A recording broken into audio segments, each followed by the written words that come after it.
Imperturbable et déterminé malgré le vent glacial.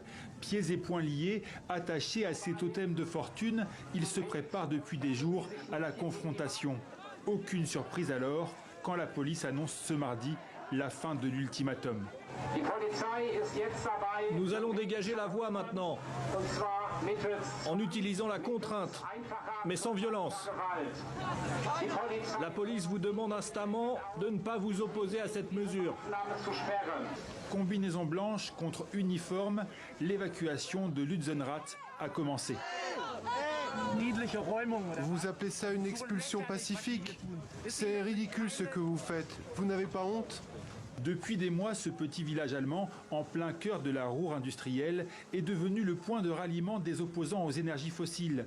Pour protester contre sa destruction et l'extension de l'immense mine de charbon voisine, ils sont des centaines venus de toute l'Europe. La plupart des gens ici sont allemands, mais il y a aussi des Danois, des Belges, des Français ou, comme moi, des Hollandais. On ne se bat pas que pour cet endroit, mais aussi contre le réchauffement climatique. Cette mine y participe, des gens ailleurs dans le monde en meurent déjà. Il y a 4 ans, une partie de ces militants avait réussi à stopper l'extension d'une autre mine à 30 km de là. Mais cette fois-ci, en pleine crise de l'énergie, Berlin ne fera pas volte-face. L'évacuation pourrait prendre des jours.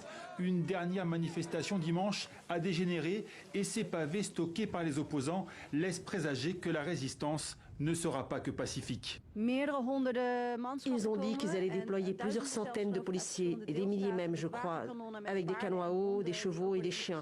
Ça va être tendu. L'opération s'annonce donc délicate pour le gouvernement d'Olaf Scholz, encore plus pour ses alliés écologistes. Ici, on les appelle les traîtres. Ironie du sort, le responsable de l'évacuation, le chef de la police d'Aix-la-Chapelle, est lui-même un membre du Parti des Verts.